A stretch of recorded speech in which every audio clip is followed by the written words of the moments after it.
여러분 안녕하십니까? 사이언스 투데이입니다. 스웨덴의 성대한 겨울축제 노벨 시상식의 주간이 시작됐습니다. 한강 작가는 우리 시각으로 오늘 밤 9시 세계 언론을 상대로 공식 기자회견을 가질 예정입니다. 한국인 최초이자 아시아 여성 최초 노벨 문학상 수상자인 한강 작가가 어떤 메시지를 전할지 세계 언론이 귀 기울이고 있습니다. 오늘의 주요 뉴스부터 만나보시죠.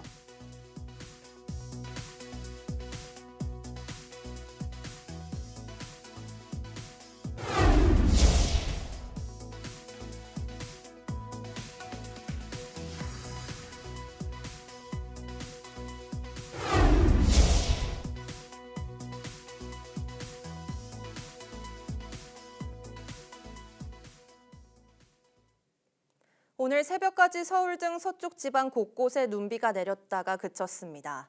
반대로 동해안 지역은 건조특보가 확대된 가운데 강풍특보까지 내려져 산불 위험이 있습니다. 서쪽과 동쪽 두 얼굴로 나뉜 한반도 날씨, 김민경 기자입니다. 북서쪽에서 만들어진 구름대가 서해를 지나 한반도로 들어옵니다. 찬 공기가 상대적으로 따뜻한 서해를 지나면서 수증기가 올라와 구름이 발달한 겁니다. 서해상에서 발달한 구름대가 서풍을 따라 유입되면서 금요일 새벽까지 중부지방을 중심으로 비 또는 눈이 오겠고 기온이 낮은 내륙을 중심으로 눈이 쌓이는 곳도 있겠습니다. 비는 5mm 안팎, 눈은 최대 3cm가량이 예상되는데 일부 호남 서해안에는 오후까지도 이어질 걸로 보입니다. 이번에도 비나 눈의 양은 많지 않겠지만 서쪽 지역은 주말 사이에 또 한 차례 비나 눈이 내릴 가능성이 있습니다. 반면 동해안은 날이 갈수록 메말라가고 있습니다. 영동에 내려졌던 건조특보가 울산을 비롯한 영남 동해안까지 확대됐고 바람도 강해 강풍특보도 함께 내려졌습니다. 서풍 계열의 바람이 태백산맥을 넘으면서 세기가 강해지고 공기가 건조해지기 때문입니다. 보통 산림연료 습도가 10.5% 이하이면 산불 발생 위험도가 크게 높아지는데요. 현재 동해안 지역 산림연료 습도가 7에서 10% 수준인데다 바람도 강해 작은 불씨로도 순식간에 큰 산불로 번질 우려가 있어 주의가 필요합니다. 서풍을 타고 온 구름으로 젖어든 서쪽과 산맥을 넘어 건조함이 짙어진 동쪽. 한반도 날씨가 같은 하늘 아래 두 얼굴을 띠는 겁니다. 초겨울 추위가 이어지는 가운데 당분간은 서풍 계열의 바람이 불면서 동해안 지역의 산불 위험이 계속될 전망입니다. YTN 김민경입니다. 올해 가을은 폭염과 호우에 이어 폭설까지 역대급 수준을 기록해 기후변화를 실감하는 계절이었다는 기상청의 공식 분석이 나왔습니다. 기상청은 올가을 기후 특성을 분석한 자료에서 지난 11월에는 한반도 주변 해수면 온도가 높게 오른 가운데 북서쪽에서 강한 한기가 남하해 서해 해수면과 대기의 온도차가 35도까지 크게 났다고 밝혔습니다. 이로 인해 눈구름이 여름철처럼 발달해 서울에는 지난 11월 27일 19.3cm, 28일 28.6cm의 눈이 내려 쌓이며 11월 기준 117년 만에 가장 많은 적설량을 기록했다고 발표했습니다. 가을의 첫 달인 9월에는 시작부터 고온 현상으로 서울에서 1948년 이후 76년 만에 9월 폭염으로 기록됐고 월 말에는 곳곳에서 시간당 100mm 물폭탄이 쏟아지기도 했습니다. 10월에는 비가 내린 날이 평년의 2배가량 많아 역대 1위였습니다. 기상청은 올해 가을 기후변화로 단시간에 날씨 변화가 무척 심하게 나타나는 기록적인 계절이 찾아왔다면서 겨울에도 기후 변동성이 커질 것으로 예상된다고 덧붙였습니다. 서울 지하철 1호선에서 8호선을 운영하는 서울교통공사와 세계노조 간 임금 단체 협약 협상이 파업을 눈앞에 두고 극적으로 타결됐습니다. 서울교통공사와 세계노조는 총파업을 하루 앞둔 어제 오후부터 막판 협상에 들어가 오늘 새벽 4시 반 3노조를 끝으로 임단협 교섭 협상에 모두 합의했습니다. 이에 따라 13노조가 오늘 새벽 첫 차부터 예고했던 파업을 철회하기로 해 출근 대란은 피할 수 있게 됐습니다. 노사는 임금 2.5% 인상과 함께 2호선 1인 승무제 도입을 중단하고 부족한 인력을 메우기 위해 630여 명을 신규 채용하는 데 합의했습니다. 또한 서울시가 정책 인건비를 지원하고 작업 환경 개선 및 출산 육아 지원 확대에도 동의했습니다. 어제 저녁 경의중앙선 열차가 멈추며 승객들이 30분 정도 동안 갇히는 일이 벌어졌습니다. 결국 승객들은 닫힌 문을 열고 철로를 걸어 이동해야 했습니다. 김희영 기자가 보도합니다. 깜깜한 저녁, 철길 위에 사람들이 가득합니다. 고장나 멈춘 열차를 빠져나온 승객 수백 명이 철로를 걸어 이동하는 중입니다. 여기 기다렸다가 천천히 가실 수도 있고요. 아니면 한 2km 걸어가셔야 돼요. 승객들은 휴대폰을 켜고 어두운 자갈길을 걸어가는데 여기저기서 불만이 터져 나옵니다.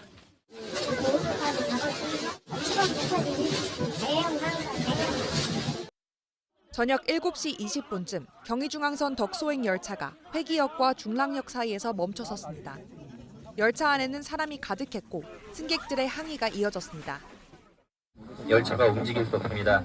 출입문을 강제로 개방하시면 열차가 움직일 수 없습니다. 출입문을 개방한 고객께서는 속히 닫아주시기 바랍니다.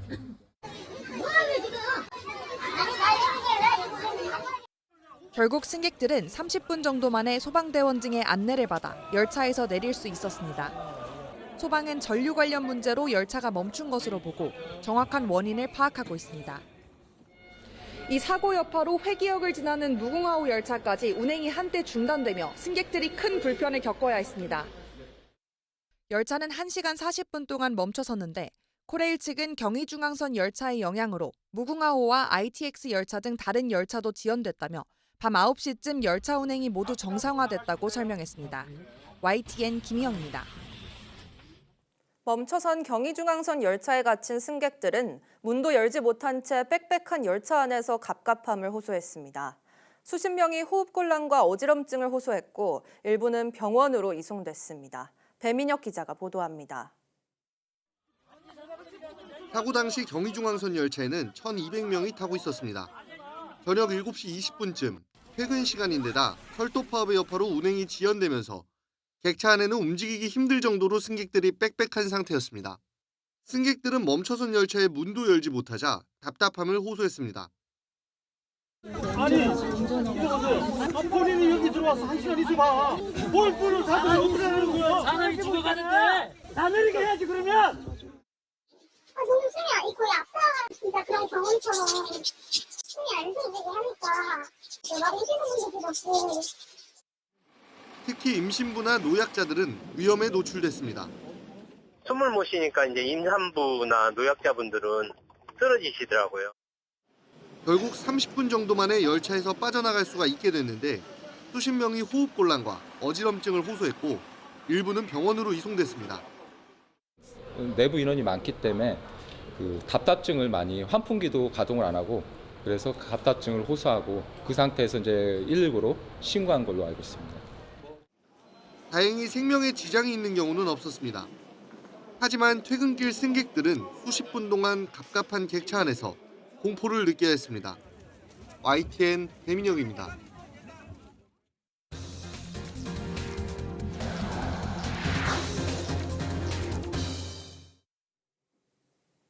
대학가에서는 윤석열 대통령의 비상계엄 선포를 비판하는 학생들의 시국선언이 계속되고 있습니다. 특히 윤 대통령의 모교인 서울대에서는 교수들과 직속 후배격인 법학전문대학원 재학생 등이 비판의 목소리를 잇따라 내고 있습니다. 정현우 기자의 보도입니다. 학생총회를 위해 서울대 도서관 앞 계단에 학생들이 모입니다. 깃발과 함께 일부는 손에 촛불을 들었습니다. 이 자리에서 학생들은 동문인 윤 대통령의 비상계엄 선포를 규탄하는 성명을 내기 위해 의견을 모았습니다. 서울대 교수들도 힘을 보탰습니다. 지난주에 500여 명이 1차 시국선언문을 발표한 데 이어 계엄 사태 이후 2차 선언문을 내고 대통령 사퇴를 거듭 촉구했습니다. 특히 법학과 출신 윤 대통령의 직속 후배격인 법학전문대학원 학생들도 같은 강의실에서 배운 선배가 벌인 참극이 부끄럽다는 성명을 발표했습니다. 법대의 후손이고 또 같은 학교에서 이 현장에서 공부했던 사람으로서 굉장히 부끄럽고 좀 창피하다라는 의견이 모아져서 다른 대학에서도 학생들의 시국 선언이 이어졌습니다. 아무 일도 없었던 것처럼 평소처럼 살라고요. 그게 가능하겠습니까? 민주주의를 훼손하는 자, 윤석열 대통령 본인이 바로 헌정질서 파괴 반국가 세력입니다. 해병대 예비역들도 용산 대통령실 앞에서 삭발 시위를 벌이며 윤 대통령이 군인들을 비상계엄에 동원해 명예를 짓밟았다고 비판했습니다. YTN 정윤우입니다. 올 한 해 유례없던 R&D 삭감을 겪었던 과학기술계도 비상계엄을 선포한 윤석열 대통령을 강하게 비판하고 나섰습니다. 특히 이른바 카이스트 입틀막 사건 때 침묵했던 카이스트 교수들은 당시를 반성하며 대통령 퇴진을 촉구하는 시국 선언을 내놨습니다. 임늘솔 기자가 보도합니다. 지난 2월 카이스트 졸업식, 윤석열 대통령의 축사가 진행되는 도중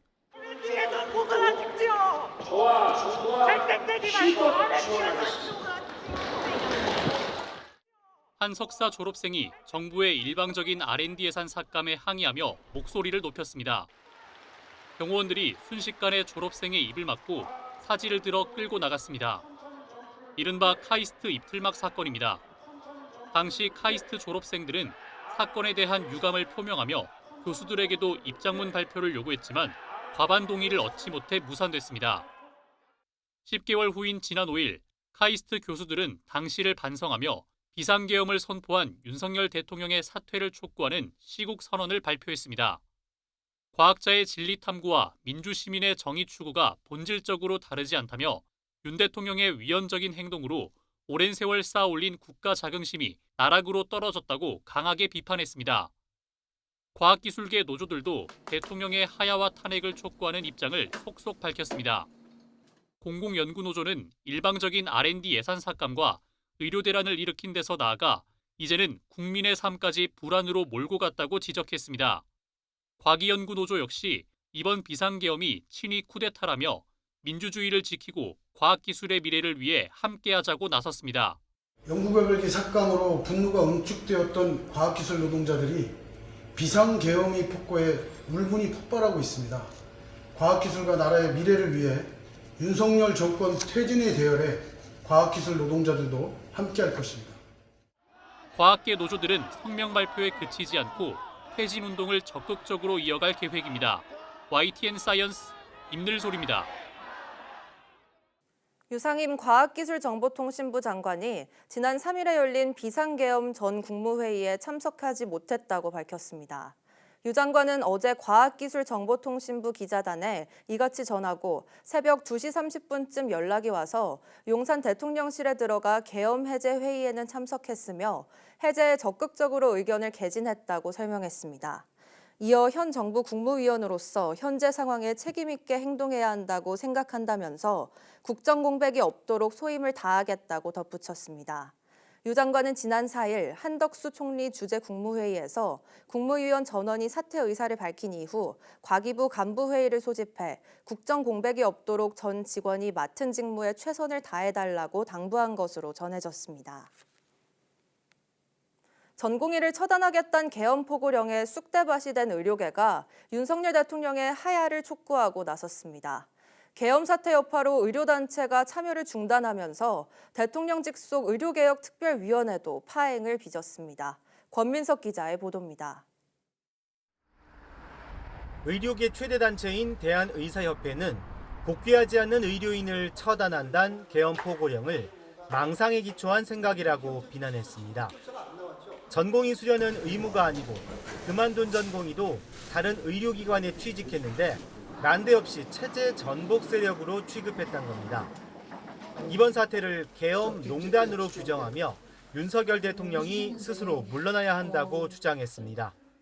전공의와 의료인을 반국가사범으로 몰았습니다. 처단한다. 이게 국민을 향해 쓸 수 있는 말인가요? 자신을 왕이라 생각하고 행동하는 대통령은 끌어내려야 합니다. 대한전공의협의회도 포고령이 작성된 진상을 규명해 관련자를 처벌할 것을 요구했습니다. 또 탄핵 반대를 결정한 국민의힘은 당리 당량만 추구한다며 의료 계약을 멈추기 위해 윤 대통령이 하야해야 한다고 촉구했습니다. 의대 학생협회는 계엄 초기 보건복지부가 의료인 처단 지시를 따르겠다고 했던 상황을 수사로 밝혀야 한다고 강조했습니다. 이런 가운데 대통령 직속 의료개혁 특별위원회에 참여한 대한병원협회는 전공의 처단 표현에 강력히 항의하며 특위 활동 중단을 선언했습니다. 병원협회 추천으로 특위에 들어간 의료계 인사 2명이 동반 사퇴했고 각종 회의도 줄줄이 연기됐습니다. 의계특위는 매우 안타깝다며 의료계와 소통하겠다고 했지만 이달 말로 예정한 의료개혁 2차 실행 방안 발표부터 불투명해졌습니다. YTN 권민석입니다. 대학생들의 톡톡 튀는 소프트웨어 아이디어 성과를 공유하고 격려하는 2024 소프트웨어 인재 페스티벌이 열렸습니다. 학생들은 실제 생활에서 소프트웨어 프로그램 개발의 모티브를 얻었는데 58개 출품작 가운데 17점이 수상의 영예를 안았습니다. 이성규 기자입니다. 복잡한 차트나 그래프가 많아 읽기 까다로운 금융보고서. 차트의 수치와 내용을 알기 쉽게 한 줄로 요약하면 어떨까라는 아이디어가 학생들의 소프트웨어 개발 동기를 자극했습니다. 학생들은 차트 학습 데이터 100만 건을 구축한 뒤 이를 인공지능에 학습시켜 차트를 인식하고 이해하는 인공지능 프로그램을 개발했습니다. 5페이지, 6페이지에 걸쳐서 이 앞에 텍스트를 보충하는 차트나 테이블이 그냥 쭉 나열되어 있습니다. 그래서 이것을 그냥 일반인이 보기에는 쉽게 이해하기가 힘들 뿐더러 그리고 쉽게 VR 장비를 쓴 학생이 가상현실에서 울산 시내 로터리 운전을 연습합니다. 똑같은 상황을 가상현실 공간에 구현해 마치 실제처럼 로터리 운전을 연습할 수 있습니다. 아무래도 울산 쪽에서 많이 교통사고가 빈번한 곳을 찾다 보니까 로터리에 대해서 알게 됐고 그것을 좀 고치고자 이 주제를 선정하게 되었습니다. 실생활에서 도움을 받으면 좋겠다라는 아이디어 58건이 참신한 소프트웨어로 발전했습니다. 과학기술정보통신부는 이 가운데 17점을 추려 2024 소프트웨어 중심대학 우수작품으로 시상했습니다. 정보는 하나도 아깝지 않습니다. 인재 육성만큼은 하나도 아깝지 않습니다. 그리고 우리나라의 경제 내용이 스타트업이나 여러분들 같은 젊은 경제의 역동성이 갖는 게 가장 꿈이기도 합니다. 아무리 뛰어난 AI도 정교한 로봇도 결국 이를 이해하고 활용하는 새로운 가치를 창출하는 것이 바로 여러분들과 같은 인재입니다. 이번 행사에는 소프트웨어 중심 대학관, 기업관, 체험관 등 80개 전시관이 함께 열려 우수작품 성과를 공유하고 소프트웨어 제품 체험 등의 기회도 마련됐습니다. 올해로 8회째를 맞은 소프트웨어 인재 페스티벌. 젊은 인재들의 잠재력을 확인하고 학계와 산업계의 유기적인 협력을 이끌어내는 디딤돌이 되길 기대해봅니다. YTN 사이언스 이성규입니다. 반세기 만에 달 표면에 인류를 다시 보낸다는 미국의 계획이 2027년으로 1년 더 미뤄졌습니다. 미 항공우주국 나사는 현지 시간 5일 기자회견에서 유인 탐사선으로 달 궤도를 도는 아르테미스 프로그램 2단계 계획을 2026년 4월로 연기한다고 밝혔습니다. 이에 따라 나사 우주비행사들을 달에 착륙시키는 아르테미스 3단계 계획도 2027년으로 미뤄지게 됐습니다. 나사는 당초 올해 11월 우주비행사 4명을 태운 탐사선을 달 궤도에 보냈다가 지구로 귀환시키는 아르테미스 2단계를 진행하고 내년에 3단계에 들어간다는 계획이었습니다. 그러다 지난 1월 2단계 진행을 내년 9월로, 3단계는 2026년 9월로 미뤘습니다. 이번에 계획을 다시 미루면서 아르테미스 2, 3단계 임무 수행이 각각 7개월에서 1년가량 늦어지게 됐습니다. 미 언론은 나사의 거듭된 아르테미스 계획 연기로 인해 미국이 중국 등 후발 주자들과의 달 탐사 경쟁에서 한층 더 쫓기는 상황에 놓였다고 지적했습니다. 폭염과 가뭄 같은 기후변화가 빨라지면서 노지 위주로 재배해온 특용작물 재배가 갈수록 어려워지고 있는데요. 이상기후에 대응하면서 안정적인 생산과 품질 관리를 할 수 있는 스마트팜 연구시설이 구축됐습니다. 최기성 기자입니다. 한약재로 주로 쓰이는 특용작물 천궁 재배지 모습입니다. 고온에 견디지 못해 잎이 마르거나 색이 변한 천궁이 곳곳에 보입니다. 폭염이 지속되면 천궁 수확량은 최대 40%까지 줄어듭니다. 지금은 기후변화에서 날씨도 뜨겁고 하니까 현재 급격히 많이 뜨거워져서 지난 한 3년 전부터는 점점 이제 수확량도, 재배량도 한 10만 평에서 12만 평 요 정도로 하고 있습니다. 농촌진흥청이 청궁이나 참당귀 같은 특용작물 재배지 기상을 분석한 결과 평년보다 기온은 3도 높아졌고 방울량은 줄어든 것으로 나타났습니다. 노지 재배가 갈수록 어려워지고 있다는 의미입니다. 농진청은 고온에 약한 특용작물 약점을 극복하기 위한 스마트팜 생산 표준화 연구동을 구축했습니다. 1,400제곱미터 면적 2층 규모 시설은 온도와 습도, LED 인공광 등을 통해 재배 환경을 자동 조절할 수 있습니다. 정밀 환경 조절 기술을 통해서 약용작물을 기존 한약재 외에도 신선 편의, 기능성 식품, 화장품 원료 등 새로운 소재를 발굴하고 데이터에 기반한 정밀한 생산 모델을 개발해서 상용화할 수 있을 것으로 기대하고 있습니다. 이와 함께 주로 뿌리를 한약재로 쓰는 황기나 도라지 윗부분을 식품 소재로 활용하기 위한 연구도 추진합니다.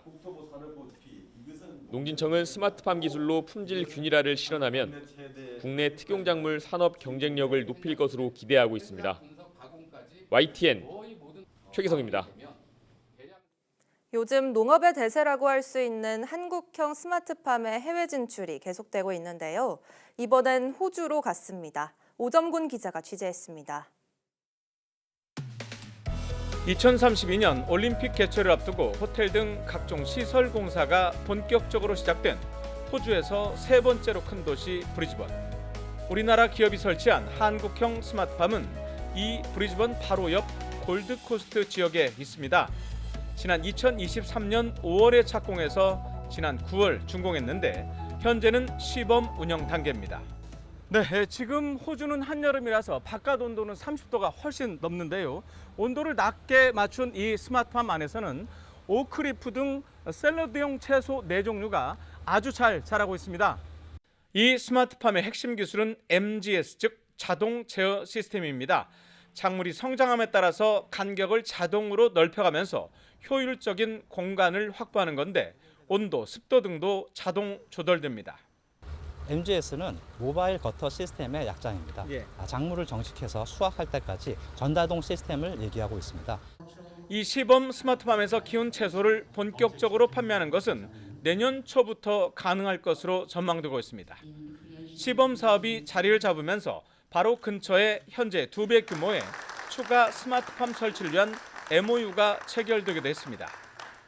Australia has a very strong relationship with Korea, and Korea is the largest protected cropping nation in the world and very tech smart as well. 올림픽을 앞두고 브리즈번 퀸즐랜드 대학교 등은 안정적인 채소 공급을 위해서 스마트팜 혁신밸리를 구축할 예정인데 우리에게는 좋은 기회로 여겨지고 있습니다. 근본에 완공한 호주 스마트팜 온실은 오세아니아 권역에서 뛰어난 한국 스마트팜 기술과 자질을 알리고 확산시키는 수출 거점이 될 것으로 확신하고 있습니다. 앞서 우리나라는 카자흐스탄과 베트남에 한국형 스마트팜을 설치했고 앞으로 캐나다, 사우디 등으로 진출 확대를 계획하고 있습니다. 호주 브리즈번에서 YTN 오점곤입니다.